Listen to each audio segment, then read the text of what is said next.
Olá pessoal, tudo bem? Aqui é o professor Sandro e hoje a gente vai falar sobre o funcionamento de uma chave de partida direta. Tá? Essa chave é uma chave muito corriqueira, né? Muito utilizada, né? Em diversas empresas, em diversos locais, né? Porque serve para quê? Para comandar motor, né? Comandar e proteger motor no local ou à distância. Né? Então é um comando bem simples, né? Acionado por botoeiras, por botões, que liga e desliga o motor, apenas isso, tá legal? Mas o funcionamento é muito simples. Vamos lá. Bom, antes de falar do funcionamento, eu vou mostrar para vocês os componentes dessa chave de partida direta, tá? Obviamente aqui nós temos a alimentação, né? 3 fases. Deixa eu colocar aqui, nossa alimentação aqui é de 220 volts, tá? 3 fases 220, onde nós temos aqui, ó, os 3 fusíveis, né, de proteção. Nós temos o contator K1, esqueci aqui os terminais da bobina.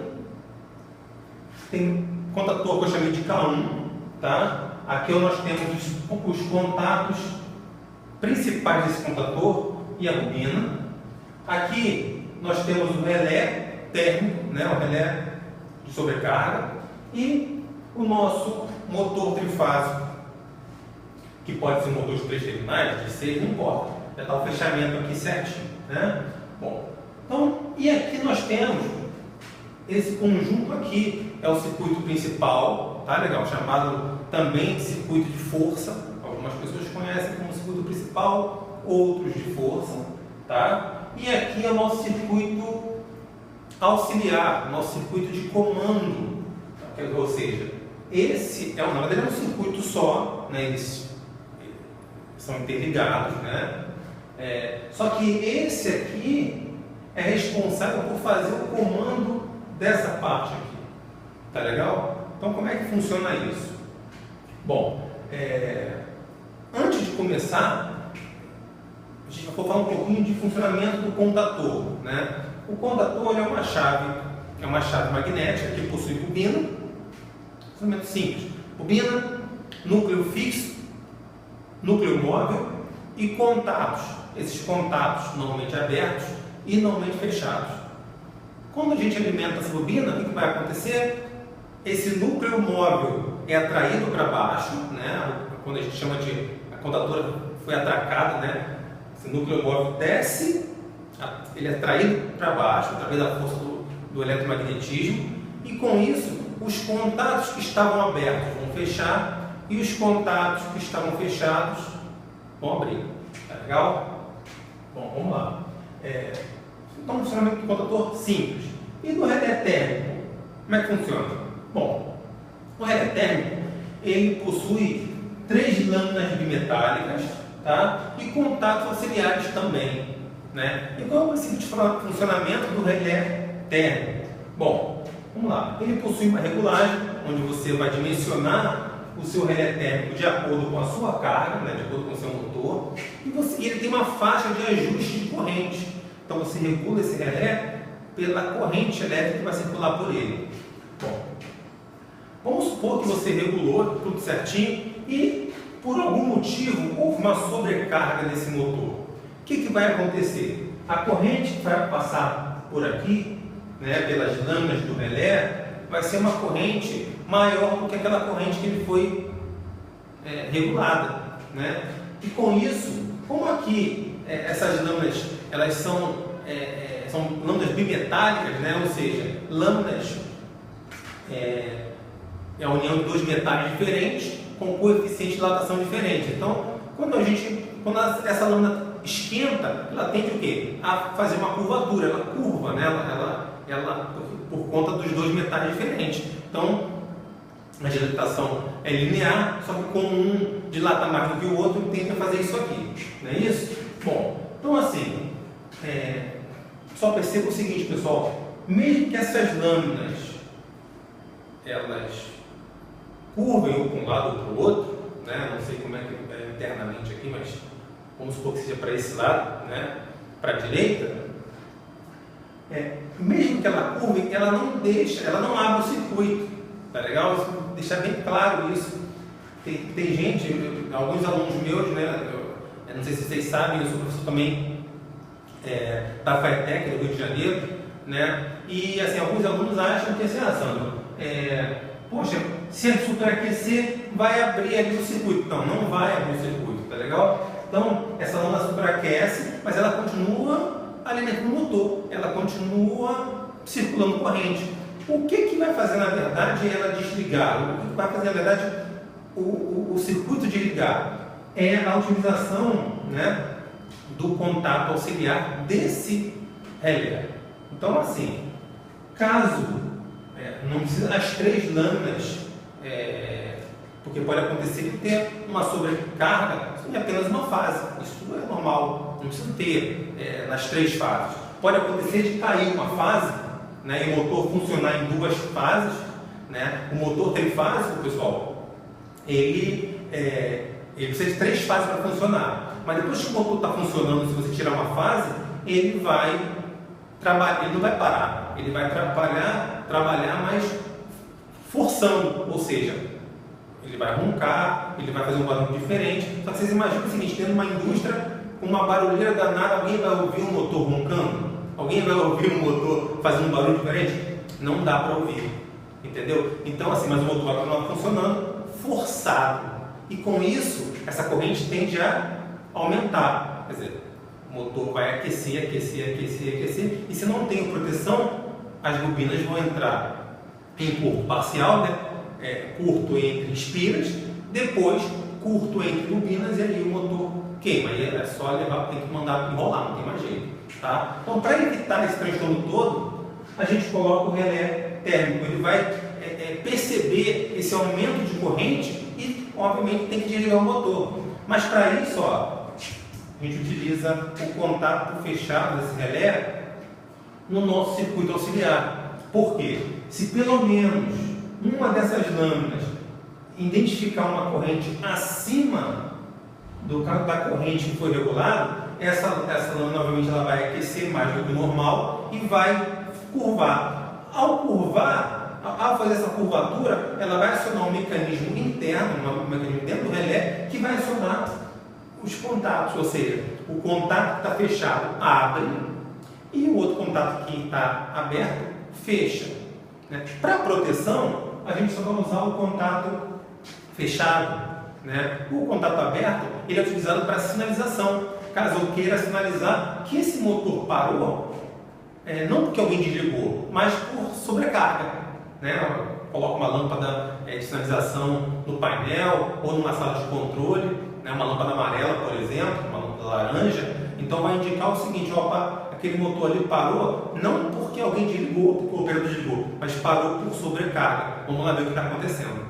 Tá legal? Bom, então por isso que a gente precisa desse relé aqui. E mais importante do que só ligar o relé é ligar o contato auxiliar. Se a gente não ligar esse contato auxiliar, pessoal, não adianta nada, não temos proteção nenhuma. Tá legal? Bom, beleza.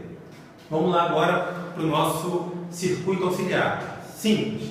Bom, então vamos lá. Aqui nós temos o nosso contato, normalmente fechado, do relé térmico. Tá vendo aqui, ó? Relé térmico, relé térmico. Então, esse cara aqui é esse aqui. Tá legal? Bom, nosso botão que vai desligar o circuito, nosso B0, né? Tem circuito que eu coloco B0, tem circuito que eu coloco S0, não importa, tá? A gente vai analisar o seguinte: a simbologia do botão e se ele é normalmente fechado. O botão, todo botão que desliga, né? Todo botão, toda botoeira desliga, normalmente fechado, tá legal? Porque quando você pressiona esse botão, ele abre. Quando você solta o botão, ele volta. Ele é como se fosse um pulsador. Ele é como se fosse um pulsador, só que um pulsador invertido, né? Quando eu falo pulsador de campainha, né? Quando a gente pressiona, toca a campainha. Quando a gente solta, desliga a campainha, né? E sim, então aqui é o contrário. Ele é fechado, quando eu pressiono, ele abre o contato. Quando eu soltar o dedo, ele vai fechar novamente. Ele não fica estático, ele volta. Tá legal? Bom, aqui nós temos um botão, esqueci de botar aqui, B1, eu chamo de B1, tá? Que é um botão normalmente aberto, tá legal? Perceba o seguinte, ó, pessoal, os terminais do botão do contato fechado do botão 1 e 2, terminal do contato aberto do botão 3 e 4.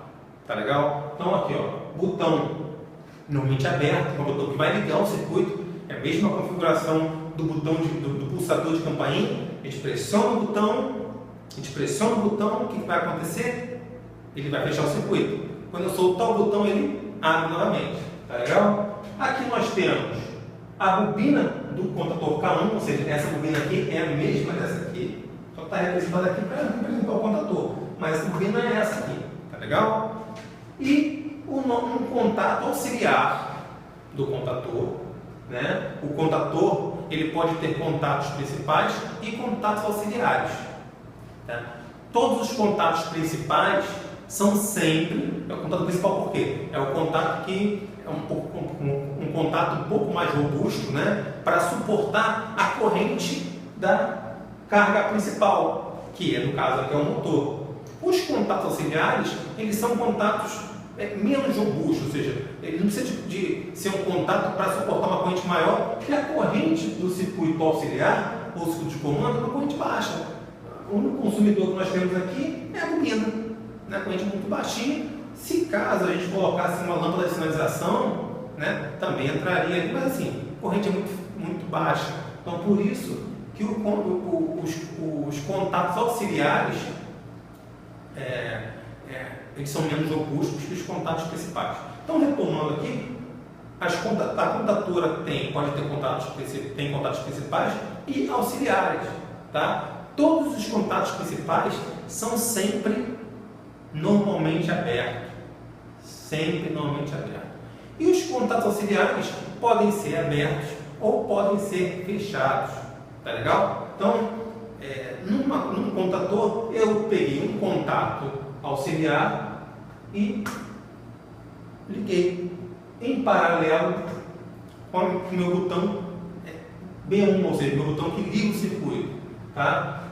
Essa configuração aqui, pessoal, esse contato está aqui para quê? Para garantir que a bobina se mantenha energizada mesmo depois que eu soltar o dedo do botão. Né? Então, nessa configuração, esse contato é chamado de contato de selo ou contato de retenção, porque ele mantém, né, ele retém a bobina energizada. Tá legal? Então, olha como é que funciona, olha como é que é simples. Bom, olhando para esse circuito aqui, L2, que é a fase 2, está chegando diretamente na bobina, no terminal A2 da bobina. Tá? Só que para a bobina funcionar, ela precisa da outra fase chegando no A1. Né? Só que a outra fase, ela está parando aqui, ó. L3 está parando aqui, ó. Ela passa pelo contato fechado do relé térmico, passa pelo contato fechado de B0 e para aqui, ó, no terminal de B1 e também no terminal 13 do contato auxiliar K1, de K1. Tá? Então, para que a gente consiga acionar essa bobina, nós temos que pressionar quem? B1. Ao pressionar B1, né? Pressionei B1, a corrente, ó, chega e alimenta K1, bobina de K1. Quando a bobina de K1 é energizada, o que vai acontecer com os contatos? Todos os contatos abertos vão fechar e todos os contatos fechados vão abrir. Nesse caso aqui, só estamos usando os contatos abertos, então eles vão fechar. O que vai acontecer? Esse daqui fechar, chegando a alimentação direta no motor funcionando, e esse aqui também vai fechar. Por que esse daqui vai fechar? Né? Qual é a função dele ali? Quando eu soltar o dedo do botão, ó, ele vai abrir, não vai abrir? Só que agora, o que vai acontecer? A corrente, ele, em vez de passar por aqui, que está aberto, vai passar por onde? Pelo próprio contato de K1 para alimentar a bobina. Então, esse contato aqui está como contato de selo ou retenção. Ele que mantém a bobina energizada. Para eu ligar esse circuito, né, basta pressionar quem? Pressionar B0. Quando eu pressiono B0, olha, esse circuito abre. E aí eu corto a alimentação, eu corto a fase L3 da bobina e com isso a bobina é desligada.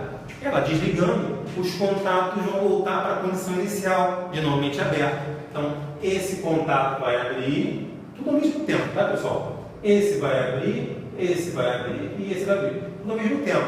Com isso, o motor parou de funcionar, né? E quando eu soltar o dedo do botão, porque tudo isso é em milissegundos, tá? Tudo muito rápido. Então, quando eu pressionei o dedo do botão B0, quando eu solto, ele vai fechar novamente. Mas aí, ó, aqui já abriu e aqui já abriu. Ou seja, para que esse circuito volte a funcionar, nós precisamos, pressionar B1 novamente. Legal, pessoal? Então, hoje, aula de funcionamento da chave de partida direta, tá? Espero que vocês tenham gostado. Se vocês gostaram, dá um joinha aí, se inscreva no meu canal para vocês poderem acompanhar as novas aulas, e coloquem lá comentários, tá? Não deixe de colocar comentários, não. Diga se gostou, diga o que vocês gostariam de saber, porque aí eu consigo, eu me perguntando alguma coisa, eu vou fazer de tudo para responder a todos vocês, tá legal? Se não gostou também, pode dizer, pode colocar lá um joinha invertido lá, né? E pode dizer também, olha, sabe, eu não gostei porque isso, porque aí a gente tenta, assim, qualquer informação que vocês colocarem para mim vai ser válido para a gente melhorar, tá legal? Então, ó, muito obrigado e até a próxima aula.